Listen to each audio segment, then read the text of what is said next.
પાટીદારો આ બેઠક ઉપર કિંગ મેકર સાબિત થવાના છે અને આ વખતે જયંત બોસ્કીએ પણ ઝુકાવ્યું છે, એટલે આ બેઠકની ચૂંટણી થોડી ઇન્ટરેસ્ટિંગ બની છે. ગુજરાતના ઉમરેઠની અંદર વિધાનસભાની પેટા ચૂંટણી 23 એપ્રિલે થવાની છે અને આ ચૂંટણી ઇન્ટરેસ્ટિંગ એટલા માટે બની રહી છે કે પાટીદારો આ બેઠક ઉપર કિંગ મેકર સાબિત થવાના છે અને આ વખતે જયંત બોસ્કીએ પણ ઝુકાવ્યું છે, એટલે આ બેઠકની ચૂંટણી થોડી ઇન્ટરેસ્ટિંગ બની છે. તો આના વિશે તમારી સાથે વાત કરીશ. મારું નામ રાજેશ શાહ છે અને તમે જોઈ રહ્યા છો ગુજરાતના સૌથી મોટા ડિજિટલ ન્યૂઝ પ્લેટફોર્મ ખબર છે.com. ઉમરેઠ બેઠક ઉપરથી ભાજપના ધારાસભ્ય ગોવિંદભાઈ પરમારનું થોડા સમય પહેલાં નિધન થયું હતું, એટલે આ બેઠક ખાલી હતી.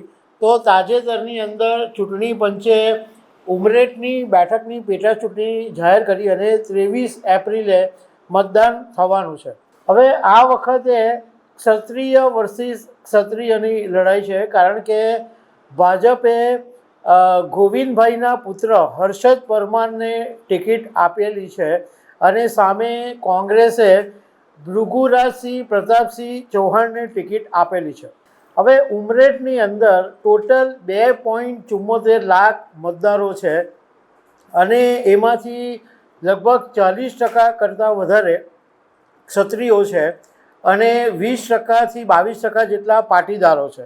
હવે હર્ષદ પરમાર છે, જે દિવંગત ગોવિંદભાઈના પુત્ર છે, એ અત્યારે ચિખોદરા ગ્રામ પંચાયતના સરપંચ છે અને આણંદ તાલુકા સરપંચ એસોસિએશનના પ્રમુખ છે, જ્યારે કોંગ્રેસના ઉમેદવાર ભૃગુરાજસિંહ છે એ જીપીસીસી સેન્ટ્રલ ઝોનના કોઓર્ડિનેટર છે અને 2000થી 2015 સુધી તેઓ તાલુકા પંચાયતના પ્રમુખ રહ્યા હતા. પરંતુ ભારતીય જનતા પાર્ટીએ ઇમોશનલ દાવ રમ્યો છે, એટલા માટે હર્ષદ પરમારને ટિકિટ આપી કે ગોવિંદભાઈનું આ વિસ્તારમાં વર્ચસ્વ છે અને એક એમના જ વારસદારને ટિકિટ મળે તો ભાજપને ફાયદો થાય. 2022માં ગોવિંદભાઈ આ ઉમરેઠ બેઠક ઉપરથી 26,717 મતોથી જીત્યા હતા, પરંતુ 2024ની જ્યારે લોકસભાની ચૂંટણી થઈ ત્યારે આ વિસ્તારની અંદર ભાજપની જે લીડ છે એ ઘટીને લગભગ 13,000ની આસપાસ થઈ ગઈ હતી. હવે આ ઉમરેઠની બેઠક ઉપર આમ તો ભાજપ અને કોંગ્રેસનો જંગ હતો, પરંતુ એનસીપીના નેતા જયંત બોસ્કીએ પોતે ચૂંટણી લડવાની જાહેરાત કરી છે. જો કે કયા પક્ષમાંથી ચૂંટણી લડશે એ બાબતે એમણે કોઈ સ્પષ્ટતા નથી કરી, પરંતુ જયંત બોસ્કીનો ભાલેજ ઓડ અને ગ્રામ્ય વિસ્તારની અંદર સારો એવો પ્રભાવ છે. આમ આદમી પાર્ટીનો આ વિસ્તારમાં 2022માં માત્ર 2.12% મત મળેલા. હવે ભાજપ અને કોંગ્રેસ બંને ક્ષત્રિય ઉમેદવારો ઊભા રાખ્યા, એટલે એને કારણે પાટીદાર મતદારો છે એ કિંગ મેકર સાબિત થવાના છે, કારણ કે પાટીદાર મતદારો કઈ પાર્ટી તરફ ઝુકાવ રાખશે એ પાર્ટી જીતશે. આમ તો મોટે ભાગે ભાજપની સાથે જોડાયેલા છે પાટીદારો, પરંતુ જો કંઈ સમીકરણ બદલાય અને કંઈક આમ તેમ થાય તો ભાજપને મુશ્કેલી પડી શકે. એટલે પાટીદાર જે મતદારો છે એ ઉમરેઠની અંદર આ વખતે ખાસ મહત્ત્વના છે અને બધી જ રાજકીય પાર્ટીઓ એમની આરતી પણ ઉતારશે. હવે ઉમરેઠની જે ચૂંટણી છે એ માત્ર મતદાન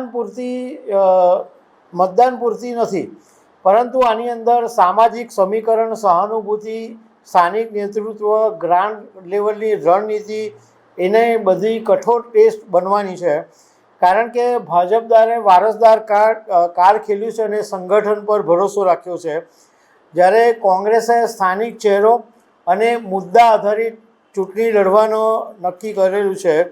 પણ બોસ્કી ફેક્ટર છે એ ચૂંટણીની અંદર જબરજસ્ત ઇન્ટરેસ્ટિંગ બનવાનું છે. 2017માં પણ ગોવિંદભાઈ પરમાર બહુ ઓછા મતથી જીતેલા, લગભગ 1800ની આજુબાજુ, અને 2012માં જયંત બોસ્કીની સામે હારી ગયેલા. એ વખતે 2012માં જયંત બોસ્કીને 67,363 વોટ મળેલા, જ્યારે ગોવિંદ પરમારને 65,969 વોટ મળેલા. એટલે ગોવિંદ પરમાર 2012માં હારી ગયેલા, પરંતુ 2017 અને 2022માં જીતેલા હતા. તો દર્શક મિત્રો, આવી અનેક વાતો સાથે અમે તમને મળતા રહીશું. આભાર.